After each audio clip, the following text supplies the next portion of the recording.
What up? So, just a quick post to kind of recap some things and offer a little bit more on the adventure for today. And that is that, okay, recap. People have been asking me essentially kind of catch them up on what's happening.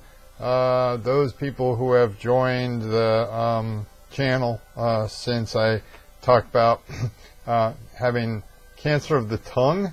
And so what that is, I think they call it 17 squamous cell carcinoma, which is a much worse cancer. Well, okay, let me put it this way.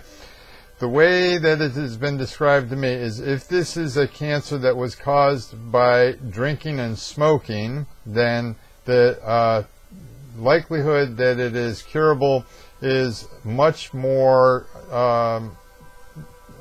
challenging, much more difficult than if it's a HPV, which is a herpes-related kind of a deal. And they aren't sure because I smoked for 24, 25 years and drank for, a little longer than that. And so, but then I haven't drank or smoked for 20 years. So they really are not sure what the source of this is. Now, when I say that it is massive, I'm just regurgitating what they've said to me, that it has been in there for quite a while. The thing is that it's way at the base of the tongue. And so, my big problem was that I didn't want to be an alarmist back, 8, 9, 10 months ago when I started to feel it, and I just put it off as a bad sore throat, or not even bad. It was more like just recurrent, pervasive irritation kind of a thing. And, I just let it go too long. And so there have been at least 5 providers that I can think of, doctors, providers, well, okay, nurses too, that have called it massive. Now, that seems kind of hyperbole to me even, but I didn't make it up, so I'll just say that that's what it is. In fact, a big part of the problem is that for these kinds of cancers, oftentimes they can just cut out part of it or cut it out and then do whatever radiation and chemotherapy is needed after that, if at all.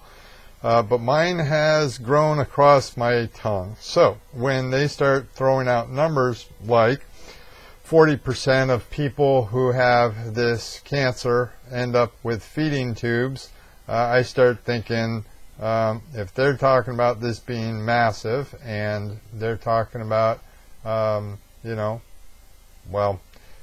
it seems logical enough that whatever the most horrific side effects of the treatment are, or the cancer are, whatever percentages that people get them, it kind of makes sense that that would be something a category I would fall into. On the other side of that, I am still relatively young for these kinds of problems and exceedingly healthy, given all of the tests for my arteries and my heart and my lungs and my liver and kidneys, everything. I made a joke I probably shouldn't have made to somebody I love to death. Wait, maybe that's the wrong term too. But anyway, that if I do die, I'll probably be the healthiest dead person around. So that aside, I'm not thinking I'm going to die because, I do a lot of meditating and, I'm getting much better at tapping into intuition, and this just really feels like I'm going to be able to get to the other side of it. And I think that, that's not just some kind of contrived positive thinking. I feel it, and if I'm wrong, still BFD. we all go, and I've said many, many times, I've way had a good life. So anyway, let's see, what else? If you have any other questions, I'm really wanting to start inviting comments and those kinds of things in the YouTube channel. I think that goes a long way towards building the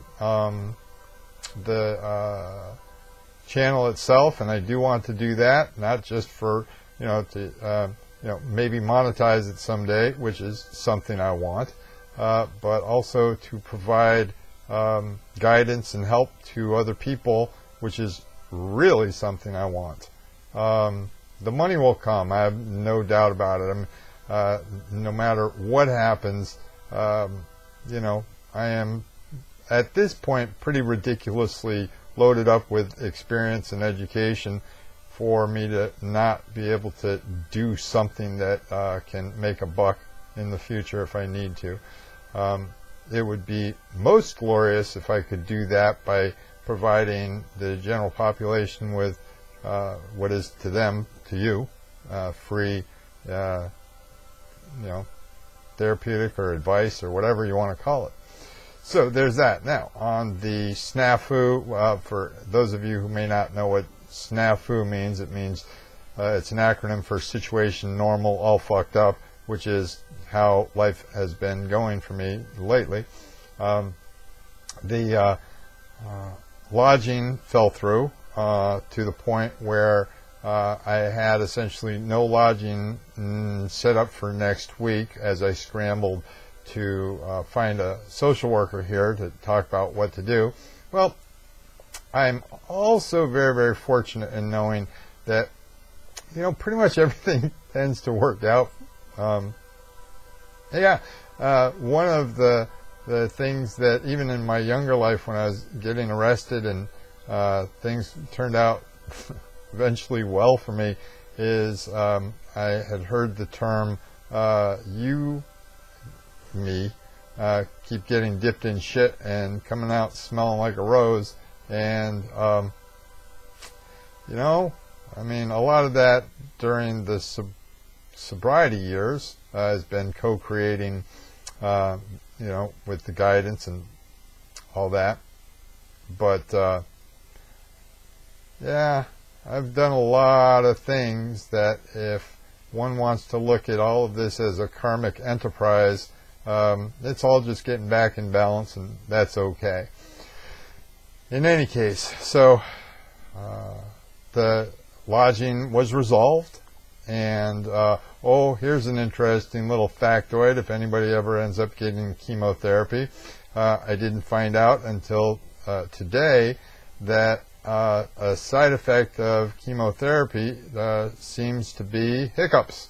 And so as I started hiccuping night before last and went all through yesterday, and when I tell you I had at least 15, probably more than 20 episodes, it's easy for a person to maybe think I'm exaggerating, but no, I'm not exaggerating. And then probably, 7 or 8 episodes so far today. And I asked the people at the radiation, had they ever heard of such a thing? And they were saying no, so I thought, okay, well, what's this then? Then I told the social worker today, and she said, oh, no, this will happen. Well, why aren't the radiation people informed on this? I will inform them, because I like to help. Anyway, so I'm off to a cancer education appointment.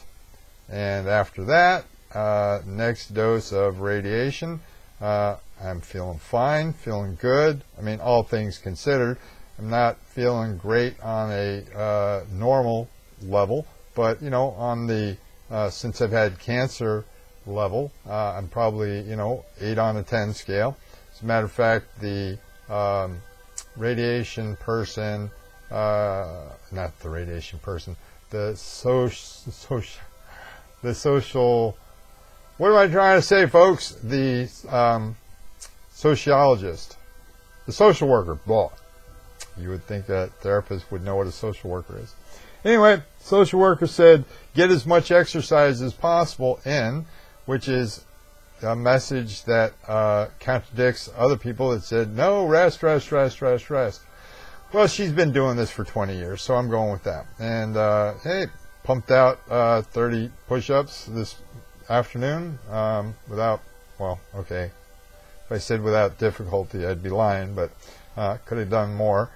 So I feel pretty good about that. I feel pretty good about being able to pump out 30 push-ups, and walking to and from the mile to the clinic is not easy, but it's endurable. It's kind of like, you know, the end of an hour elliptical, you know, that level of fatigue.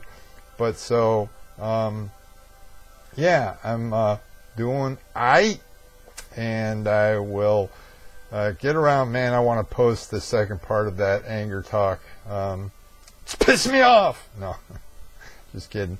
So I will do that soon as the dust settles. I go back home tomorrow afternoon after, like, I don't know, 6 o'clock. I think the radiation is at 5. So either I post tomorrow or I don't. Or I post the next day, or I don't. But listen, you know, bottom line is I really appreciate people listening to this.